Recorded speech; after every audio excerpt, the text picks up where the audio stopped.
Hello, I'm Nancy Lockery, and today for our first entree we're going to make a cream cheese and toasted pine nut encrusted elk strip sirloin steak.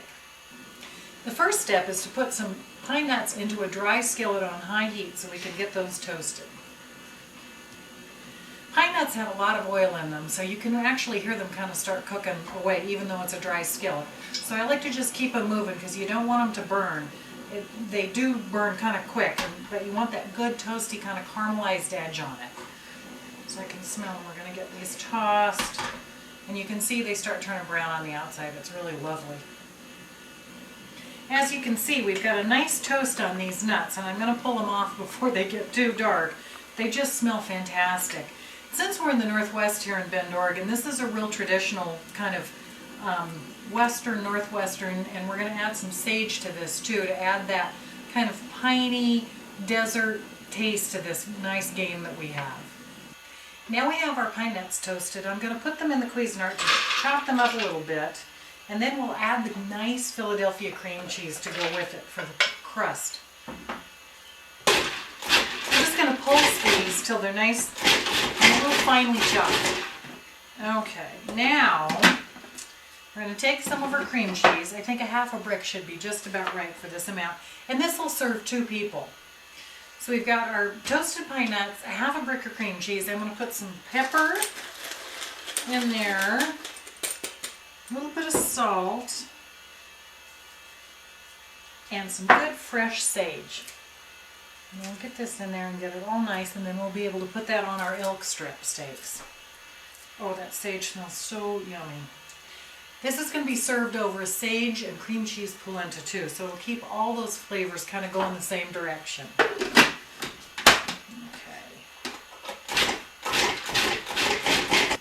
Since elk is such a lean meat, even with the nice creaminess of the cream cheese, I'm going to put a little pancetta in to add a little depth of flavor and a little meat fat to make sure that it gets a good flavor going.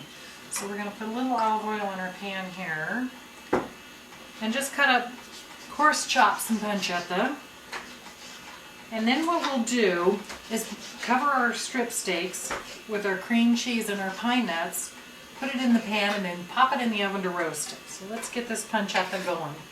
So my pancetta is nice and done here. We've got it nice and crisp, a little bit of smoke coming off. It smells so yummy. Now we're going to take these sirloin elk steaks, and they're such a gorgeous deep red color. And our mixture with our pine nuts and our good cream cheese and a little bit of sage, and we're just going to spread it right on there. Just like that. And I'm going to flip it over to the other side. Just like putting peanut butter on a sandwich. Oh, it smells so yummy though.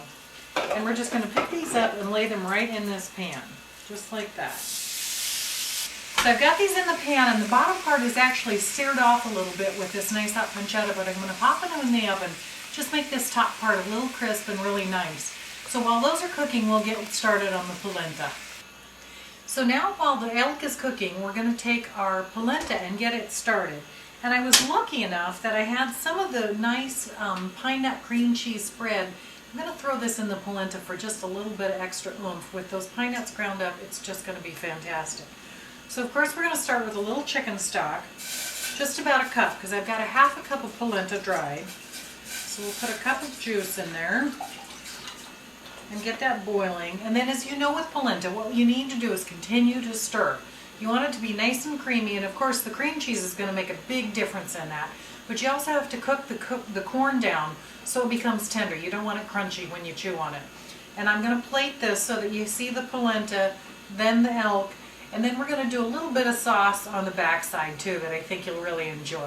So here we go. We're putting our polenta in. The chicken stock's boiling, and we're just going to keep stirring. That's the secret to it, is just to keep stirring. And then as it thickens, if you think it needs a little more stock, don't hesitate, or you can use white wine, whatever suits your taste. My polenta's boiling nicely. I'm going to add about 1/4 of a brick of cream cheese, just the regular stuff. And then I'm going to go ahead and put in this extra that I had from the elk, and I think that little bit of flavor and depth is going to be nice. I'm going to throw a little bit of fresh pepper in as well. Ooh, it smells so yummy.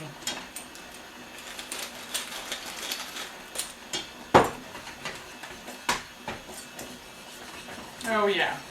I think our polenta is done, so I'm going to go check on the elk in the oven and we'll start to plate this. So our elk is done and I pulled it out of the oven. I'm going to take it out of the pan and leave all the juices in the pan because I want to do a nice reduction with the sauce that we have left over. So I have this beautiful juice in the pan left over from the elk that I want to do a nice creamy reduction. This is here. I'm going to do 1/3 of a cup of dried cherries and put those in and start cooking them down. And I'm going to add some port wine. I'm going to put about 1/4 of a cup, just a good glug of port wine in here and let that reduce with the cherries and those nice juices. But the secret to this sauce, of course, is Philadelphia cream cheese. About 4 tablespoons or 1/4 of the brick. And put that in there and let it melt down and it's going to be fabulous. So I've got the sauce reduced. It just smells so crazy good. That port and the creaminess of the cream cheese and the pancetta and the elk and the sage, it's just too much. So let's get this plated and start eating. So the first thing we're going to do is put polenta on our plate. We've got some on there, but I want to make sure we have a nice amount to put the gorgeous elk meat on top. Put that out of the way. And these were done beautifully in that cream cheese crust with that nice pine nut on top. Put a little of that there. Set those off. And then a little bit of our lovely reduction that we've done with, as I mentioned, the dried cherry and the port and the extra cream cheese on top. Top that. A little fresh sprig of sage.